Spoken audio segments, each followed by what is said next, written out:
무더운 여름날 온열병에 대비해야. 여러분, 2025년 여름 정말 덥습니다. 지금은 잠시 비가 내려서 온도가 내려갔지만 폭염 일수가 역대급으로 늘어나고 있고 온열 질환자도 급증하고 있는데요. 혹시 여러분, 온열병이 정확히 어떤 병인지, 누가 가장 위험한지, 그리고 어떻게 예방하고 대처해야 하는지 알고 계신가요? 오늘 영상에서는 온열병의 모든 것을 쉽고 정확하게 알려드리겠습니다. 일정해 및 발생 조건. 온열병이란 쉽게 말해서 덥고 습한 날씨에 몸이 과열돼 생기는 질환들입니다. 정식 명칭은 온열질환이라고 하는데요. 주로 기온이 33도 이상, 습도 60% 이상, 그리고 낮 12시부터 오후 5시 사이에 야외 활동을 오래 하면 발생 확률이 급증합니다. 특히 도심 아스팔트, 무풍 상태, 열섬 현상이 겹치면 위험도는 훨씬 더 커집니다. 이 폭염일수 발생. 온열병은 당연히 폭염일수와 비례관계에 있습니다. 2020년부터 폭염일수의 발생일수를 보면 지구온난화와 기후 이상의 영향으로 매년 증가하고 있음을 알 수 있습니다.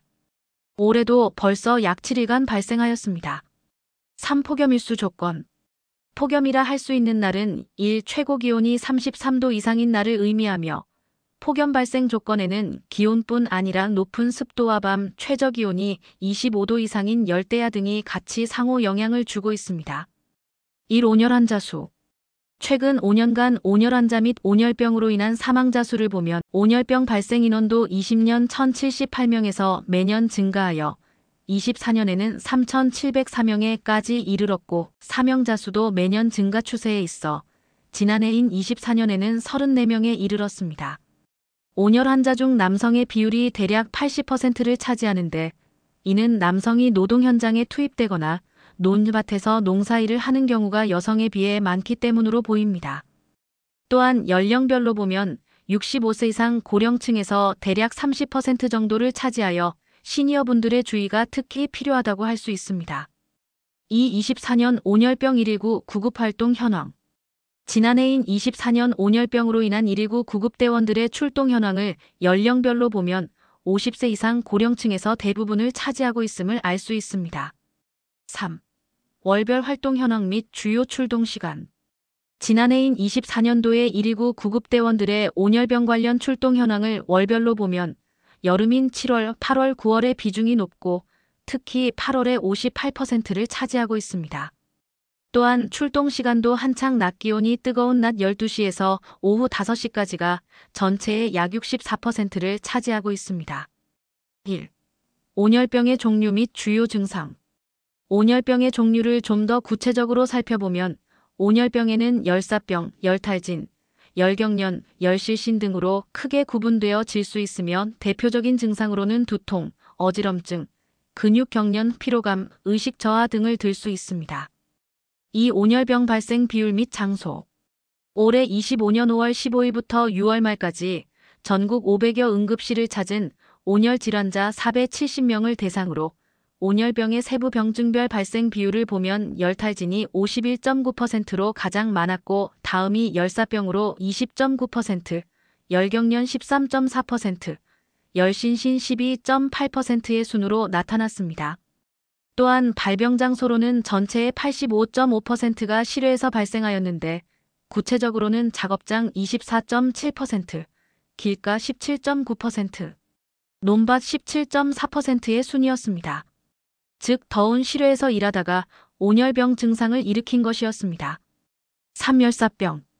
그럼 보다 구체적으로 각각의 질병의 특징을 살펴보면, 먼저 열사병은 체온이 40도 이상의 심한 두통과 중추신경계 기능장애로 의식이 저하되고 땀 분비가 감소하는 특징이 있으며, 치사율이 20%에 달할 정도로 위중한 응급상태로 발견 즉시 환자를 시원한 장소로 옮기고 옷을 풀어 헤쳐 통풍을 잘 되게 하고 시원한 물로 몸을 적셔주어야 하며 즉시 119에 신고하여 병원으로 이송토록 해야 합니다.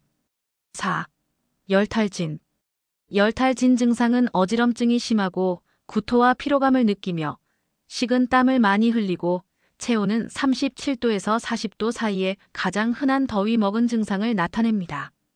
역시 시원한 곳이나 에어컨이 있는 장소에서 휴식토록 하고 물이나 이온 음료를 섭취토록 하고 증상이 1시간 이상 지속될 경우에는 의료기관에 가서 진료토록 해야 합니다. 오열경련.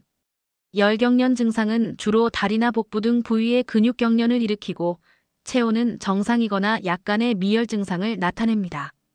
염분이 부족한 경우에 많이 발생하며 역시 시원한 곳에서 휴식토록 하고 수분을 충분히 섭취토록 하며 경련을 일으킨 근육 부위를 마사지합니다. 다만 경련이 1시간 이상 지속될 경우에는 응급실에 가서 치료를 받아야 합니다. 6. 열실신. 열실신은 일시적인 의식 소실이나 기절, 어지럼증 등을 나타내는데 뇌로 가는 혈류가 감소하여 발생하는 경우가 많습니다. 따라서 시원한 장소로 옮겨 다리를 머리보다 높게 두도록 하여 혈액순환을 원활하게 하는 것이 좋습니다. 7. 취약계층. 이러한 온열병은 특히 65세 이상 고령자와 영유아, 기저질환자, 노동자나 야외근무자, 음주자에게서 많이 발생합니다.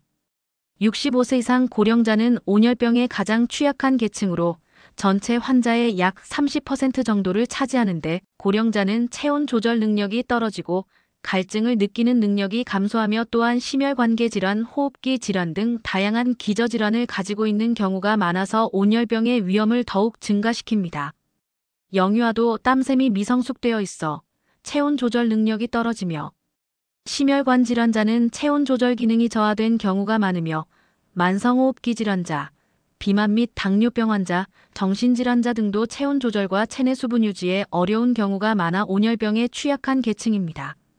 그리고 야외에서 노동하는 분들은 폭염에 직접적으로 노출되어 있어 노동 중 과열 상태에 놓이기 쉽고 음주자는 알코올이 탈수를 촉진하고 인지력을 저하시키므로 온열병의 위험한 계층에 속합니다.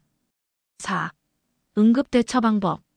일단 온열병 증상이 발생하면 즉시 그늘이나 에어컨 등이 있는 시원한 장소로 환자를 옮기고 옷을 풀어헤쳐서 열방출을 돕도록 하며 물이나 이온 음료를 섭취하여 충분한 수분을 섭취토록 하고 온도가 가장 높은 시간대인 낮 12시부터 오후 5시까지는 무리한 운동이나 작업을 피하도록 하고 열사병이 의심될 때에는 지체 없이 119에 신고하여 병원으로 이송, 치료를 받도록 해야 합니다.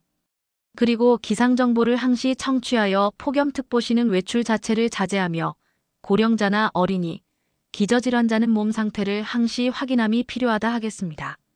마무리.